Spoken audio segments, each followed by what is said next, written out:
And I'm not sure whether Professor Dr. Joachim Wuermeling ever made a mistake when looking at his career. Maybe you tell us about your mistakes. That would be interesting as well. Professor Wuermeling is member of executive board at German Central Bank since 2016. And in his previous positions, he served as member of EU Parliament, State Secretary at the Federal Ministry for Economic Affairs and Technology, member of the executive board of the German Insurance Association, and chairman of the Association of Sparda-Banken. With all of this, he's the perfect choice to answer the question, regulating innovation or innovating regulation, what it takes to make digital finance a success. Professor Wuermeling, we're really delighted to have you here today. Welcome.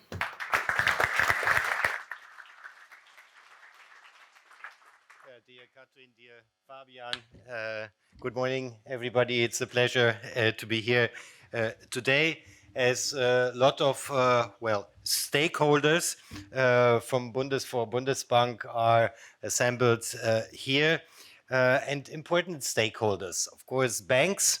You refer to it as traditional players. I hope you liked it. Fintechs, but also the entire ecosystem. And we are, as Bundesbank, indeed very much interested to liaise with this ecosystem because you are already important players in the financial markets, which we observe. And you will, today and even more so, of course, in the future. Well, thank you very much, Fabian, for your great kickoff. And I cannot promise you to continue in the same way. I will be the contrast to his lively speech and his sexy matters. For my part, it's really more the odd thing, yeah. But I hope you will enjoy the tension between the two perspectives and you would benefit from this. So I congratulate Bitkom to tabling this issue today. Because, of course, the regulatory framework is important to you, to your innovation, but it is not that inspiring then talking about innovative ideas and cryptocurrencies and so on. From my side, I personally appreciate very much the opportunity to present our take on regulation, on innovation to you today. And in the spirit of dialogue, of mutual understanding, we spelled out yesterday in the nice evening session. But at the same time, as it may be an inconvenience regulation for you, it is, of course, also important for you, and you should not have a blind spot here. Usually, supervisors spell out at these occasions supervisory expectations to the supervised entities. I hope that this is also what you expect from me today. No, I would like to seize the opportunity to take a look in our world of supervision and regulation in order that you be able to better understand how we think and what our objectives are. Well, of course, innovation drives us forward. Without innovation, we would still be living in caves, yeah, hunting with wooden spears and dying of old age in our 30s. So overall, innovation is a good thing, but sometimes it can go every. Has anyone ever heard of Thomas Midgley? No, doesn't seem so. I didn't before. Thomas Midgley is often described as the most disastrous man who ever lived. Alas, he was not a mad dictator. He was not a crazy warlord or a terrible tyrant. He was an engineer at General Motors. What made him so dangerous was his drive to innovate. In 1921, he invented tetraethyl lead. This particular kind of lead could be added to petrol in order to improve the car engine performance. What looked like a very good thing in the year 1921, though, contaminated the soil, poisoned the water, and polluted the air. It led to countless premature deaths and harmed the development of just as many children. It wasn't until the 1970s that policymakers began to phase out leaded petrol. But Thomas Midgley had more ideas up his sleeve. In 1928, he came up with chlorofluorocarbons, or CFCs for short. CFCs should help cool refrigerators, for instance. You might have guessed it. This is the very same stuff that put a hole in the Earth's ozone layer. According to an historian, Midgley had more impact on the atmosphere than any other single organism in the Earth's history, and it was not a positive impact. This brings us to the often unloved but inevitable twin of innovation, regulation. Let's take a closer look at their relationship. Innovators, of course, tend to focus on the benefits of their ideas and inventions, right? So, who can blame them? Also, the benefits are often immediate and easy to see, as the lead example showed. But risks might take years to build up and affect the innovators themselves less than others. Thus, risks are easy to ignore at first. Meanwhile, it is the job of regulators and supervisors like us at Bundesbank to take a long-term view. We are supposed to try to put in place a set of rules which mitigate relevant risks right from the start. This is easier said than done, though. First, innovation goes hand in hand with uncertainty, and long-term risks are hard to gauge. Second, it requires a certain boldness to point out risk and impose rules while everyone else is still marveling at the beauty of an innovation. And third, regulators run the risk of inadvertently stifling progress. These are the challenges, but none of them should serve as an excuse for doing nothing. Regulators have to act. They are charged by the society, by the people, by the parliaments to do so, protecting common good as environment, as security, and also financial stability. They must act decisively and carefully at the same time. Their ultimate goal should be to strike a balance between enabling innovation and protecting society from potential risks. With a view to digital innovation in the financial sector, this is exactly what we are trying to do. And we try to do it as careful and as comprehensive as possible. For us, the core principle is same business, same risks, same rules. We take a close look at all the technologies as they evolve, and we work on rules to mitigate any risks without putting a brake on innovation. In other words, we are risk-orientated and technologically neutral. Let us now take a tour through the engine room of digital innovation and see what is going on before we talk about risks and rules. Of course, digital innovation is moving fast, and it spits out a number of tools that quickly find their way into finance. To my mind, the four most important things are, to name all the buzzwords, cloud computing, of course, which allows banks to outsource data and processes in order to reduce costs. Artificial intelligence, which helps banks to improve decision-making in general and risk management in particular. Blockchain, which can improve the speed and the efficiency in finance and, according to some, maybe of course in the room, may open the doors to an entirely new financial system. And of course, quantum computing, which still seems to be a bit further down the road, but could prove to be a game changer for any process that needs computing power. So how will all this change finance? Well, that is anyone's guess, including mine, but so I will not make any specific predictions which would only turn out to be wrong anyway. Instead, let's consider two extreme scenarios. The one is nothing will change or does not change pretty much. Second is the financial system as we know it will cease to exist. Instead, we will have an entirely new one built on platforms, blockchains, run by artificial intelligence and extremely powerful computers.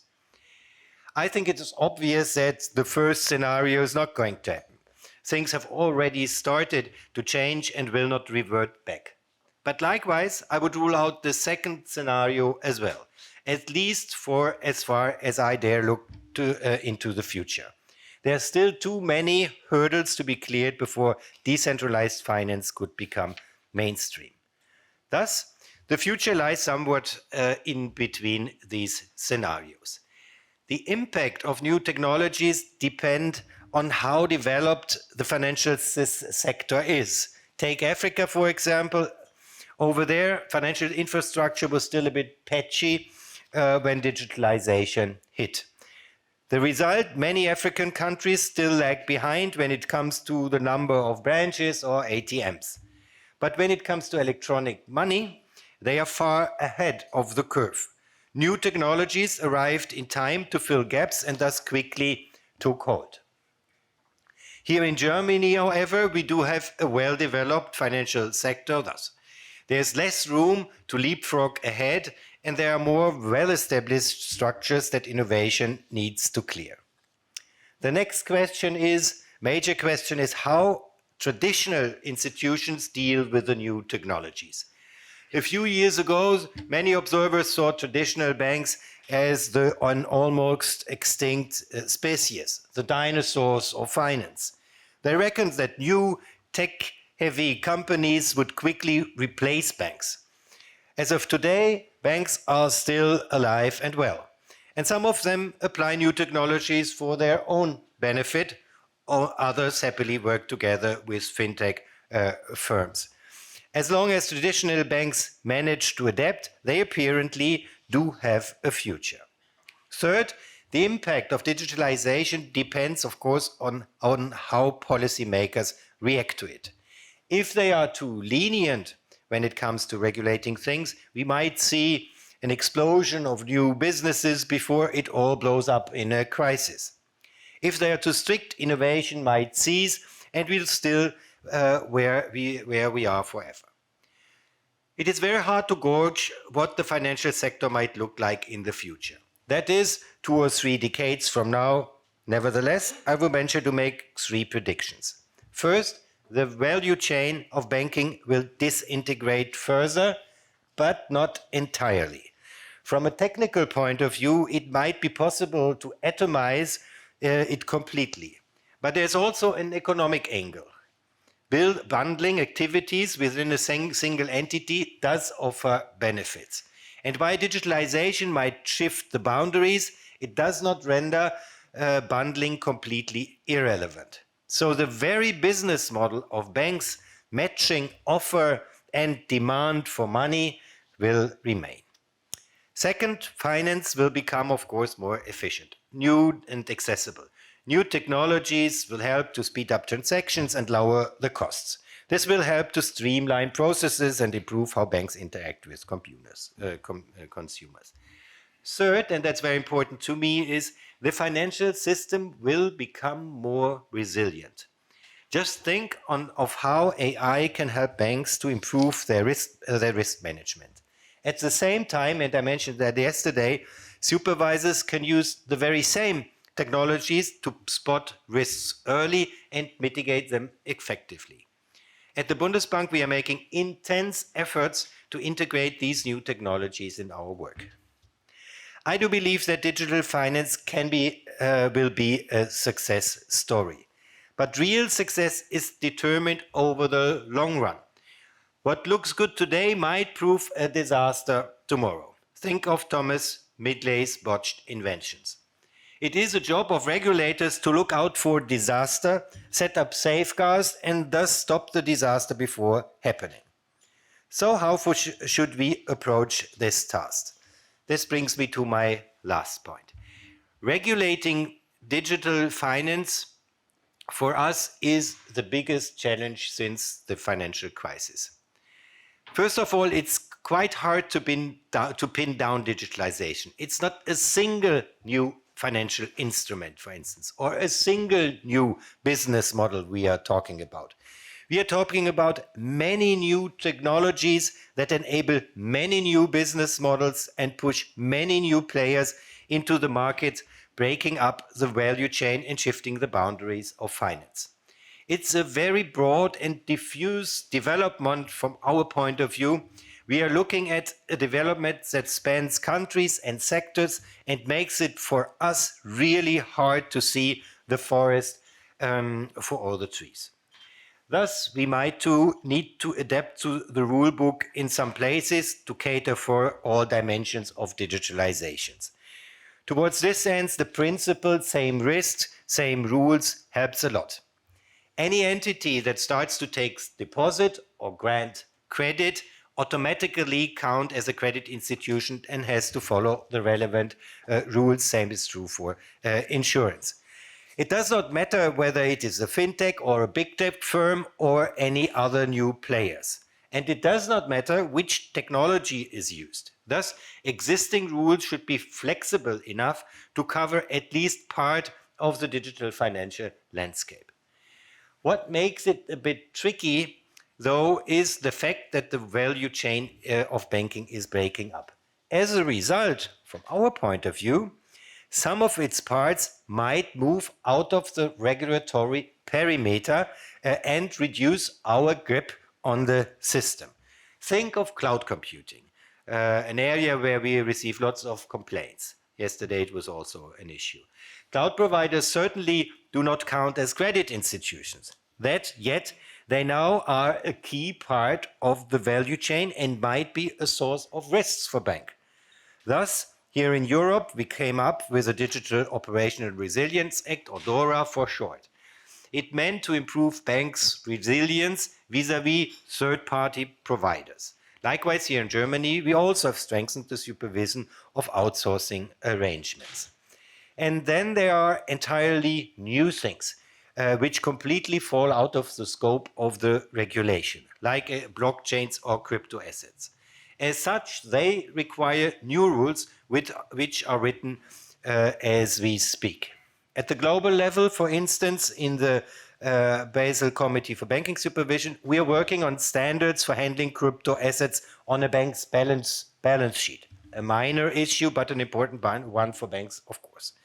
At the European level, we are drafting rules to govern providers of crypto-related services and issuers of stablecoins. In Germany, as you know, new rules on crypto custody service have already entered into force. But while we deal with crypto assets, we do not deal with the world they are helping to create. Decentralized finance, or DeFi for short. So far, but please correct me, DeFi is a small and most self-referential world and is not as decentralized as it's named. But it is growing quickly, and so might it ties to the rest of finance and the economy. Thus, we need to be discussing regulatory options now. But then again, whom should we regulate? DeFi is supposed to be decentralized by design. Thus, it is not straightforward to determine who should be regulated in the first place. When it comes to DeFi, this question is, of course, the elephant in the room. But there's yet a bigger elephant that we still need to take care of, and this is big tech. These companies are poised to enter finance big time. They control, as you know, vast platforms which allow them to embed finance into commerce, collect huge amounts of data and turn them into money. Big tech players are the one example where the boundaries of finance are most obviously shifting and no longer overlap with the regulatory perimeter. Thus, we have to better understand what big tech firms mean for finance and how we can regulate them. So far, it is clear that we need to cooperate across sectors and engage with competition authorities, for instance. Otherwise, we might end up with a patchwork of rules where no two parts fit together properly. Regulators are adapting the rule book to account for digitalization. We have to be quick, though. Writing new rules takes time, while innovation happens fast. Thus, there's a risk that everything will have changed again by the time we are done. There are potential fixes to the problem, of course. We could take an even more principle-based approach, which would make it easier to cover new products and business models. But that is difficult to safeguard the. No, sorry. Well, I carry on with the next sentence. We could take an even more principle-based approach, which would make it easier to cover new products and business models. We can review and potentially adapt our regulation on a regular basis to account for new developments. Ladies and gentlemen, let us return to Thomas Midgley. In 1940, he fell ill with polio, which left him severely disabled. Just 10 years later, the first vaccines for polio were developed, and today most of us do not have to worry too much about contracting polio. Thomas Midgley and innovation, a tragic couple in every respect. But this is the power of innovation. It can make the world a better place. The financial world is no exception. Digitalization can make the system not only more efficient, but also more stable. Still, we regulators have to look out for potential new risks and rein them. This is our job, and we do it in the interest of the society and the innovators alike. Digitalization knows no borders. That is new for regulators and supervisors. That is why we have to coordinate across national borders when we design regulation, which is difficult. Personally, I could imagine having a global forum akin to the Basel Committee on Banking Supervision, the BCBS for short, that could set global ground rules for digital innovation, a kind of digital BCBS. Innovation without regulation is not what we should aspire to. After all, most innovators are not keen on seeing the ideas harm other people, and this is exactly what regulators try to prevent. By doing so, they help to increase trust in innovation. So, yes, the relationship between innovators and regulators can indeed be a happy one, and it should start early. Regulators should accompany the process of innovation from an early stage, instead trying to catch up with the outcome.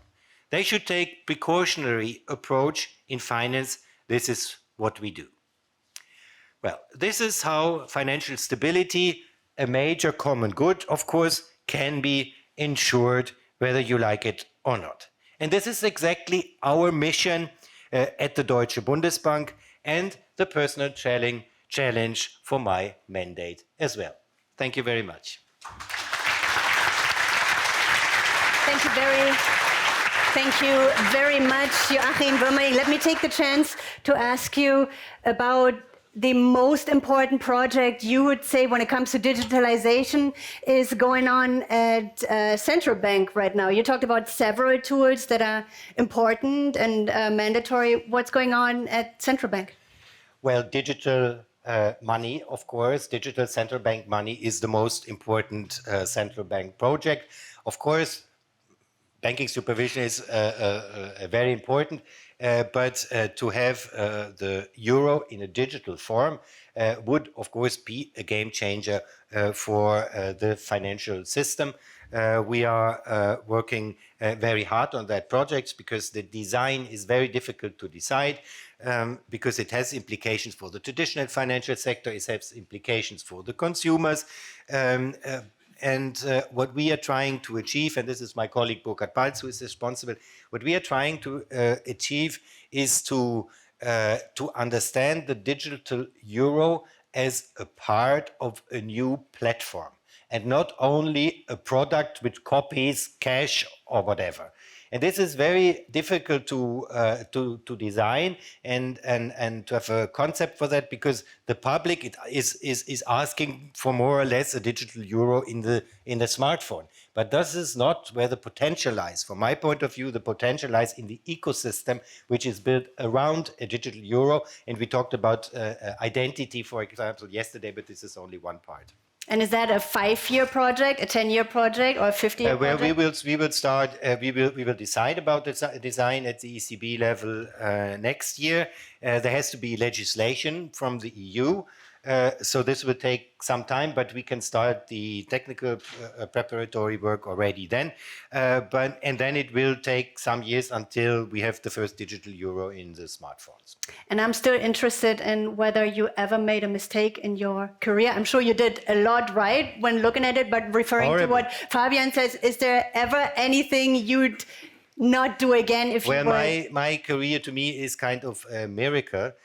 Because to me too. It is to you. It's kind of a miracle in the respect that I got so many opportunities. Yeah, but as you said before, success is not only luck. Yeah, but I got some huge opportunities which I didn't could work for myself. But finally, it showed that all the stations, all the steps you mentioned, looking backward, were the perfect preparation for work in Bundesbank. So no mistake. I take that as an answer. Thanks for being here today. Thank you. Thank you very much.